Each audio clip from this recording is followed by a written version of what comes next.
So it feels like we've been talking about this West Ham game for about a month now, but I promise you, this will be the final one. This is the 5 things we learned from West Ham 3, Nottingham Forest 2.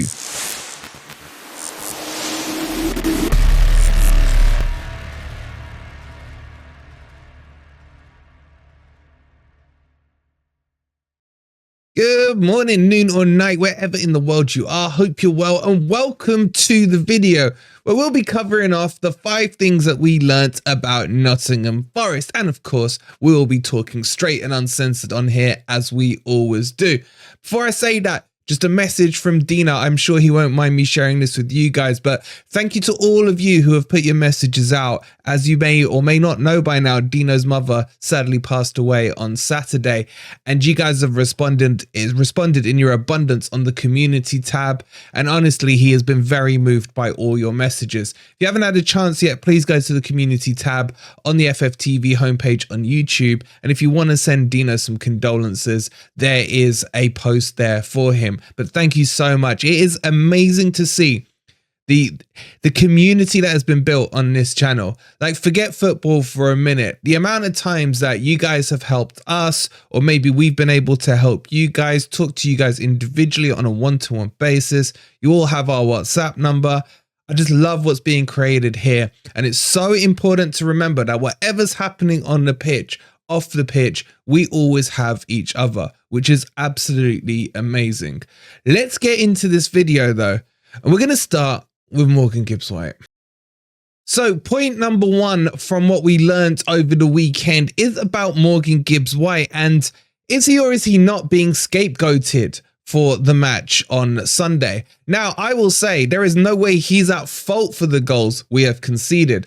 I think, in my opinion, there's been this built-up frustration in a decent chunk of the fan base when it comes to Morgan Gibbs-White, his set pieces and his tricks and flicks. And I think Sunday was like a tipping point for a lot of people. And I'll be honest, myself included, because I thought he had an okay game. But goddamn those flicks. As I said on Gore yesterday, I have never ever seen someone backheel a ball into their other leg in my life before. That should be a new skill on FIFA because it's unheard of. It really is. But it's the corners that frustrate me. And the question I want answered is Morgan Gibbs-White being the one persisting on taking the corners, or are the staff and the coaching team seeing something in it that we are not? Maybe on the training pitch, they are like lasers. But for me, the reason this has been highlighted over the weekend is because of what we saw in the opposition. James Ward-Prowse, okay, he may be the pinnacle of dead ball situations right now, but it is a night and day in comparison to what Morgan Gibbs-White is producing, especially at corners. And I think it now has to have a change. Tuffalo, according to Cooper, is the best crosser over ball in the club. He's on the pitch. Why is he not taking corners? We put a community post out on this and I asked for your suggestions. Some of you are saying Aynard to cross, Serge Aurier. A few of you were saying Murillo. So there are potentially options. Now, I know who the best crosser in the club is. I don't think it's Tuffalo. It's Scarpa, but obviously he's not here currently. And this is another problem for what we have with Morgan Gibbs-White, is that, well, it's 2 major problems for me. 3. Should I stop at 3? I'll stop at 3. The corners, the dead ball situations. The fact that we're playing him out of position is not helping him at all, when I still stand by the fact he's probably the most talented player in our squad. And that, for me, shouldn't be happening. Now, would that require a whole system redo? Maybe, but that's for Cooper to decide. Can you shoehorn Morgan Gibbs-White out wide on the right when everyone knows he's more effective in the 10 or in the middle of the park? And thirdly, where is his competition? Let's assume Cooper was to change it to accommodate Morgan to a 4-2-3-1, which would probably be the best formation to suit where he would want to play. Where's the competition to hold him to that standard?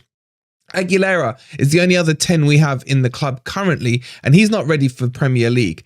The only other player, obviously, is Scarpa, and he's not there. So Morgan Gibbs-White probably will never feel threatened about his position. He's now also been given the captain's armband, which by de facto, in normal circumstances, I know not necessarily with Forest, would mean that you are almost guaranteed your place because you are the leader. Yes, you can argue Worrell's been dropped, Yates got dropped, etc.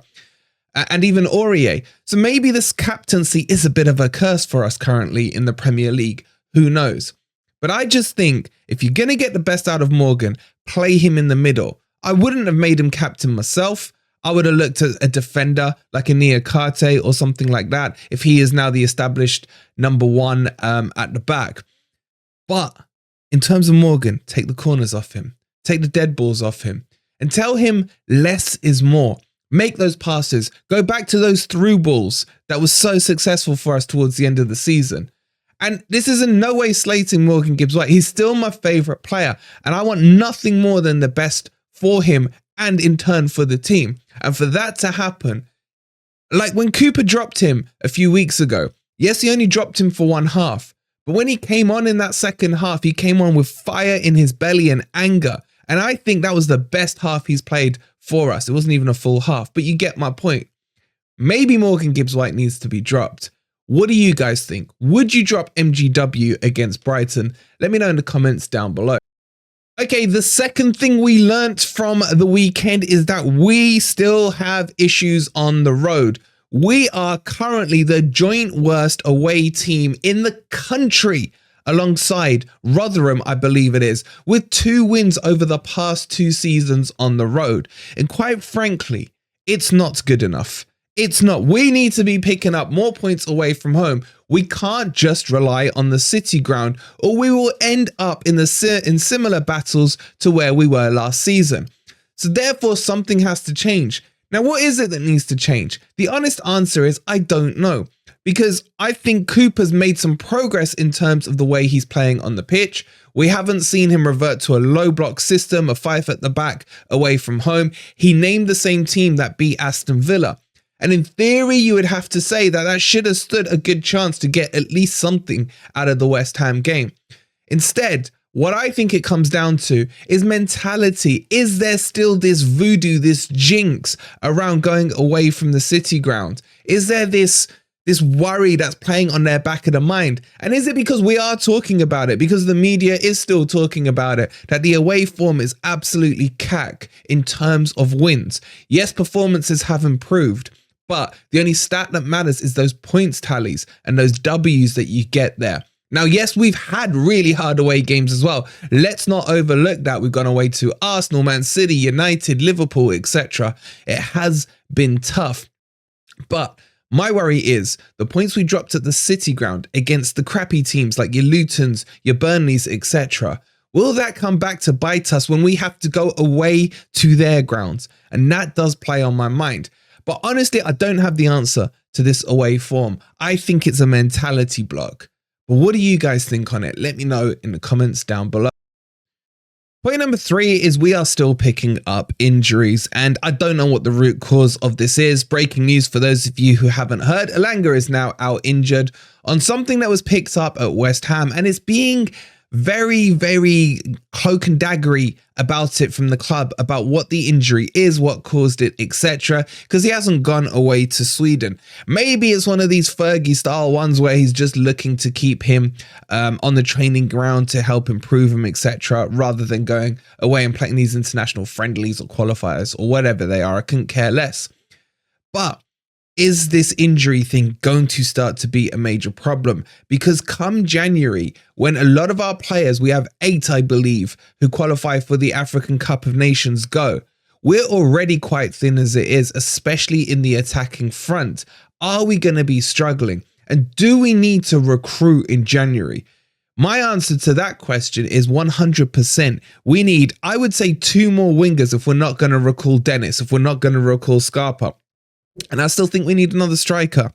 Look, I'm not Wood's biggest fan, but he has scored important goals. I'll grant him that this season. But he doesn't suit the style of play that we are building towards. And when he comes onto the pitch, I felt he was ineffective against West Ham because the style around him wasn't playing to his strengths.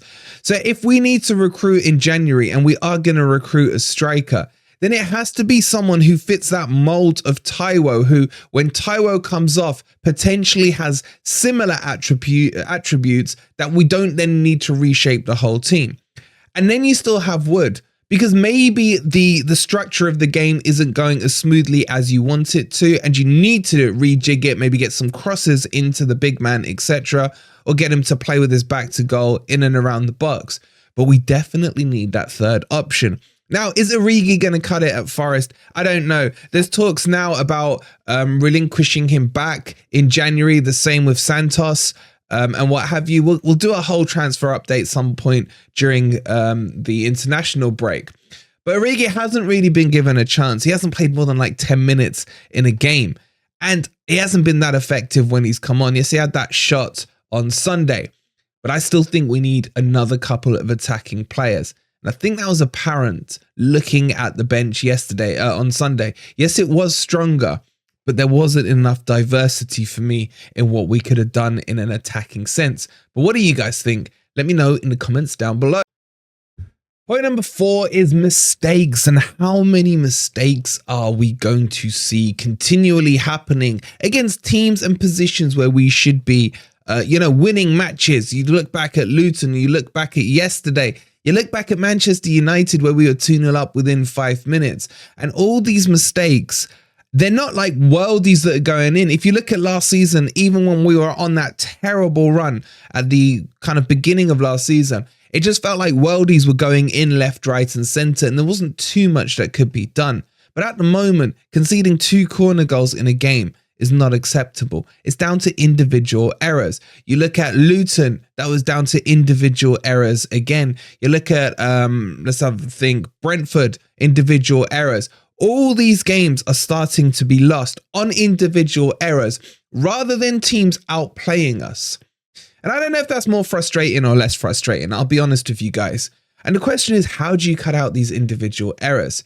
You could argue that at some point they will stop naturally. People get more experienced in games, don't make those same mistakes, learn from their mistakes.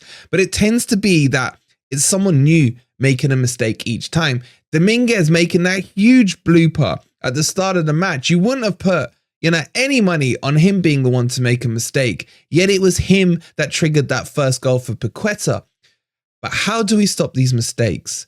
Again, I don't know the answer. Is this a mentality thing again? Is this something that can be coached? Or is this something you just have to work through?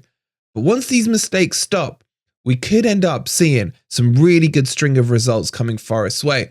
We've got a couple of winnable games, as they say, coming up. Brighton are in terrible form. God, it'd be the most Forest thing, wouldn't it?